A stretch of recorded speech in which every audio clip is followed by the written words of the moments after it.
প্রিয় বন্ধুরা, আজকে আমরা শোনাতে চলেছি পদ্মবিলের অতৃপ্ত আত্মা। গল্পটি ভালো লাগলে অবশ্যই একটি লাইক দেবেন ও আরও রহস্য রোমাঞ্চে ভরা গল্প শোনার জন্য এই চ্যানেলটিকে সাবস্ক্রাইব করে রাখবেন। চলুন বন্ধুরা, গল্পটি শুরু করা যাক।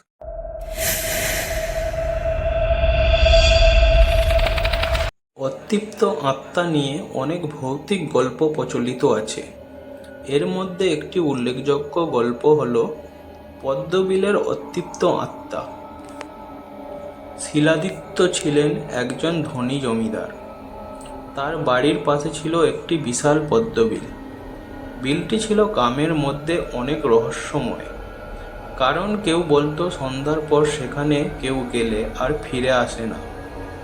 শিলাদিত্য এই কথাকে মিথ্যে বলে উড়িয়ে দেন এবং ঘোষণা করেন যে তিনি নিজে গিয়ে বিলের পাশে দিয়ে হাঁটবেন। একদিন সন্ধ্যায় শিলাদিত্য পদ্মবিলে গেলেন। বিলের কাছে গিয়ে দেখলেন এক সুন্দরী যুবতী বিলের পদ্ম ফুলের মাঝে দাঁড়িয়ে আছে। যুবতীটি শিলাদিত্যকে দেখে মিষ্টি হাসি হাসল এবং বলল, "আমি মুক্তি চাই, আপনি আমাকে সাহায্য করবেন?" শিলাদিত্য কিছু না বুঝেই সম্মতি জানালেন।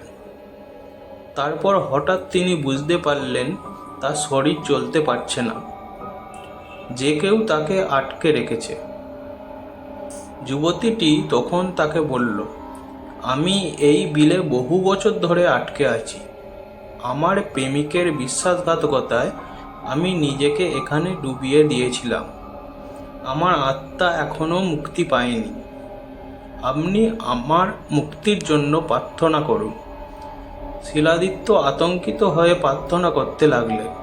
হঠাৎ যুবতীর হাসি বদলে গেল, মুখ বিকৃত হয়ে গেল এবং শিলাদিত্যের দিকে ঝাঁপিয়ে পড়ল। শিলাদিত্য ভয়ে অজ্ঞান হয়ে গেলেন। পরদিন সকালে গ্রামের লোকেরা শিলাদিত্যকে বিলের পাশে অচেতন অবস্থায় পেল। জ্ঞান ফিরে এলে শিলাদিত্য দেখলেন তার শরীরের উপর বিশাল কাটা দাগ। এরপর থেকে শিলাদিত্য কখনো পদ্মবিলের কাছে যাননি এবং বিলের ভৌতিক গল্প গ্রামে আরও ছড়িয়ে পড়ে। লোকজন বলতো বিলের সেই অতৃপ্ত আত্মা এখনও সন্ধ্যায় পদ্মের মাঝে অপেক্ষা করে থাকে। কেউ তাকে মুক্তি দেবে বলে, কিন্তু যারা তাকে সাহায্য করতে যায় তারা আর কখনো ফিরে আসে না। শিলাদিত্য বিলের সেই ঘটনার পর থেকে খুব অসুস্থ হয়ে পড়েন। তার শরীরে কোনো রোগ ধরা না পড়লেও তিনি ক্রমাগত দুর্বল হয়ে যাচ্ছিলেন।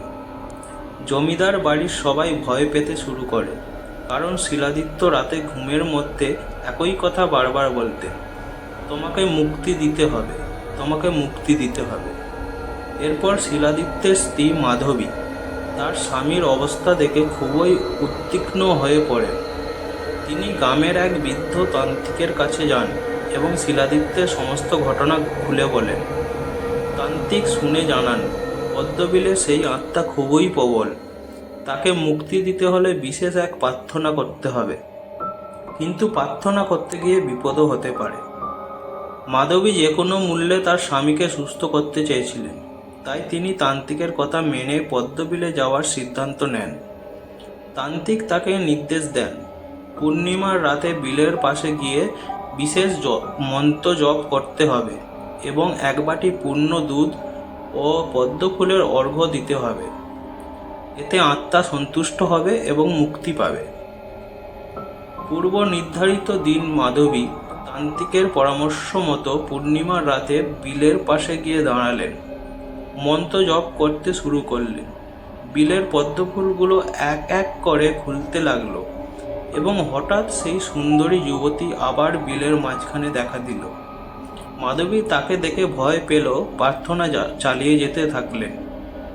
যুবতীটি ধীরে ধীরে মাধবীর দিকে এগিয়ে এলো।